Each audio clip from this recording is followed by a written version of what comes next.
अगर सन 2025 में आप धान से ताबड़तोड़ उत्पादन लेना चाहते हो, 1 एकड़ में 40 क्विंटल या इससे ज़्यादा उत्पादन निकालना चाहते हो, तो भैया आपको दो बातों पर ध्यान देना पड़ेगा। एक तरफ तो जहां आपको बेस्ट वैरायटी का चुनाव करना पड़ेगा, वहीं पर दूसरी तरफ जब आप नर्सरी डाल रहे हो तो नर्सरी आपकी एकदम हेल्दी, स्वस्थ और हरी भरी होनी चाहिए और वो 20 से 25 दिनों के अंदर दूसरे खेतों में ट्रांसप्लांट हो जानी चाहिए। तो मैं आज इस वीडियो में बात करूंगा दो विषयों के ऊपर। पहली बात होगी धान की वो टॉप बेस्ट वैरायटी है जिनके अंदर पोटेंशियल है ज़्यादा से ज़्यादा उत्पादन देने का, जिनका पिछले 2-3 सालों के अंदर सबसे ज़्यादा उत्पादन निकला था, तो वो कौन सी वैरायटी है वो बताऊँगा। दूसरा, मैं आपको धान की नर्सरी डालते वक्त हमें कौन कौन सी सावधानियाँ बरतनी चाहिए और बढ़िया नर्सरी के लिए हमें कौन कौन सी शुरुआत में खाद देने चाहिए, साथ ही साथ नर्सरी के जो बीज हैं वो 100% तक किस तरीके से अंकुरित हों, उसके लिए अपन को कौन से वो काम करने चाहिए। इन सभी के ऊपर वो जानकारियाँ मिलेंगी जो आज तक शायद आपको कहीं से नहीं मिली होगी। तो किसान भाइयों, कृषि मित्र चैनल पर आप सभी लोगों का स्वागत है। साथियों, खेती संबंधी जानकारी के लिए हमारे चैनल को सब्सक्राइब कर लीजिए और वीडियो को दूसरे किसान भाई तक शेयर कीजिएगा, जिससे कि उन्हें भी महत्वपूर्ण जानकारी मिल सके, धान की खेती संबंधी जानकारी मिल सके। चलिए बात करते हैं स्वस्थ नर्सरी बनाने के लिए हमें कौन से वो काम करने हैं, जिससे एक तरफ तो हमारे जो बीज हैं वो 100% तक जर्मिनेट हो जाए, दूसरी तरफ हमारी जो नर्सरी है वो 20 से 21 दिन 22 दिन में तैयार होकर के दूसरे खेतों में ट्रांसप्लांट हो जाए। चलिए सबसे पहले बात करते हैं खेत की तैयारी। जिस खेत के अंदर आप नर्सरी डालने जा रहे हैं उस खेत की अच्छी तरीके से गहरी जुताई करनी है। 4-5 दिन यूँ ही छोड़ देना है खेत को, ताकि उसके अंदर डायरेक्ट सनलाइट से, मतलब जो सूर्य का किरण ज़मीन के अंदर पड़ेगा वो ज़मीन में आपने अगर अच्छी गहरी जुताई करी होगी तो 1 फीट नीचे तक जाएगी, तो खेत के अंदर आपकी जो एक्स्ट्रा नमी है वो सूख जाएगी।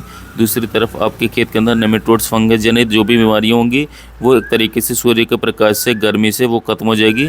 एक तरीके से अपन खेत को सोलराइजेशन कर लेंगे। फिर 4-5 दिन के बाद फिर अपन को उस खेत के अंदर रोटावेटर चला देना। रोटावेटर से क्या फ़ायदा मिलेगा, आपके खेत का जो पहले से बचे हुए पुराने फसल के अवशेष हैं, जैसे कि आप गेहूं के फसल के ऊपर नर्सरी बनाने जा रहे हो तो उसके अंदर जो गेहूं के ठूंठ होते हैं, जो गेहूं के पुराने अवशेष होते हैं या फिर किसी भी फसल के जो पुराने अवशेष होते हैं वो मिट्टी के अंदर अच्छी तरीके से मिल जाएंगे। अगर आप उन अवशेषों को मिट्टी के अंदर अच्छे से नहीं मिलाओगे, जब उनके अंदर धान के बीज डालेंगे तो एक तरीके से धान के बीज जो अंकुरित होंगे उनके अंदर परसेंटेज कम होंगे। दूसरी तरफ धान की जो नर्सरी है ना वो हमारी पीली होगी, उसके अंदर जो जड़ें हैं वो नीचे तक नहीं जाएगी। फिर इसके बाद अपन को खेत की जो लेवलिंग कर लेनी है कंप्यूटर से, ताकि हमारे खेत का ऊंचा नीचा हिस्सा है वो एकदम समतल हो जाए। ये काम करने के बाद फिर आपको उस खेत के अंदर जिस एरिया में आपको नर्सरी बनानी है उस जगह के अंदर आपको पानी भर देना है। पानी क्यों भर देना है, देखिए भैया, पानी भरने से ना आपके खेत के अंदर लगभग 50% अनवांटेड खरपतवार के बीज हैं आगे चल करके जो आपको परेशान करेंगे वो इस टाइम पर जर्मिनेट हो लें।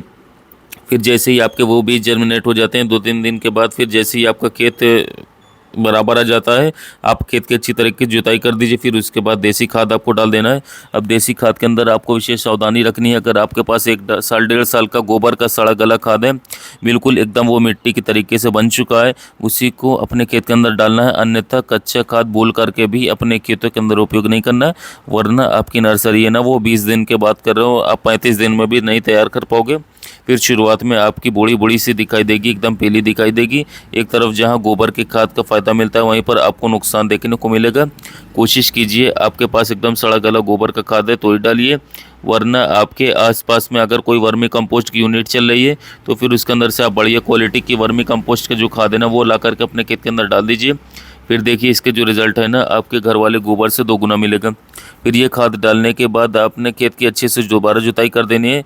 फिर बात आती है भैया बीज की। अब बीज को किस तरीके से अपने सीड ट्रीटमेंट करें, उसको उपचारित करें। दूसरी तरफ हमारे जो बीज है ना वो 100% तक किस तरीके से जर्मिनेट हो, उसके लिए क्या कुछ करें। तो भैया जो अभी आप लोगों को 5 बेस्ट वैरायटियाँ बताने जा रहा हूँ, इनमें से कोई सी भी वैरायटी लेकर के आइए और लेकर के, जैसे कि आप 20 किलो बीज लेकर के और 20 किलो बीज के अंदर 20 से 25 किलोग्राम पानी लीजिए किसी ड्रम के अंदर।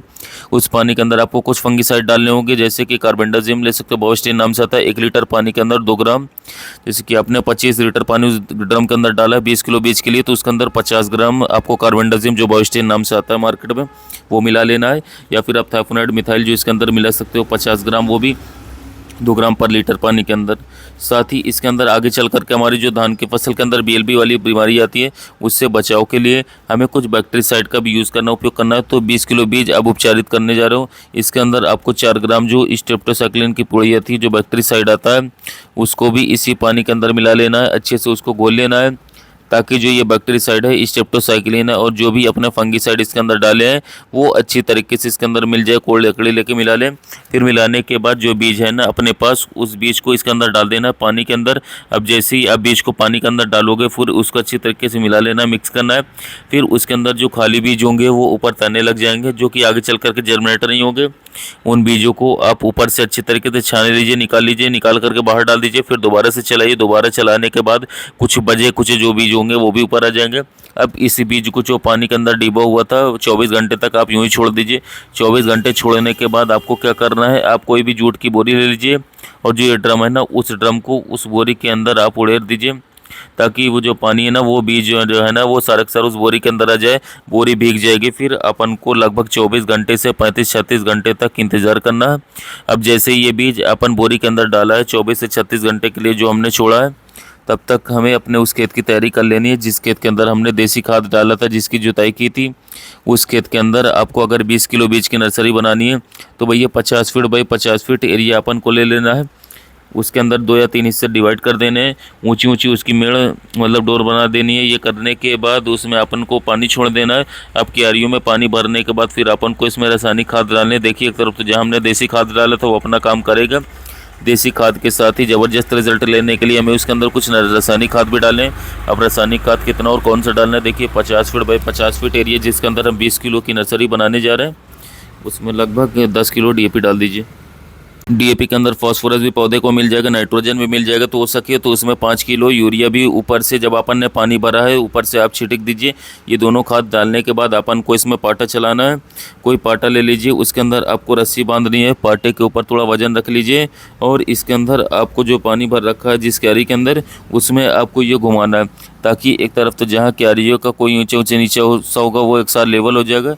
दूसरी तरफ जो हमने खाद ये डाले हैं वो अच्छे से नीचे ज़मीन के अंदर चले जाएंगे। एक तरह से जो ऊपर से जब हम नर्सरी डालेंगे तो वो पौधे की जड़ों को मिल जाएगा अच्छे तरीके से।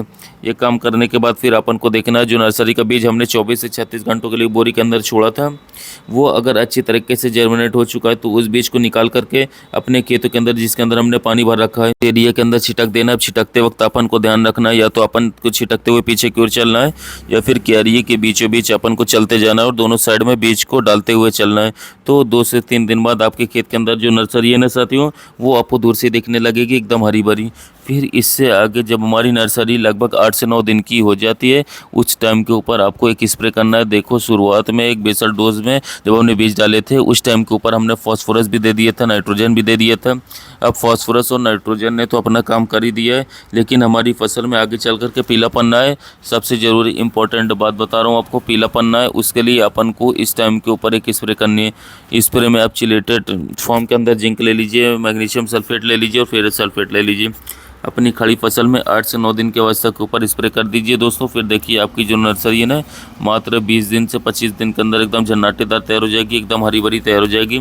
कोशिश कीजिए भैया अपनी जो नर्सरी है ना वो 20 से 21 दिन के अंदर तैयार हो करके दूसरे खेतों में ट्रांसप्लांट हो जाए।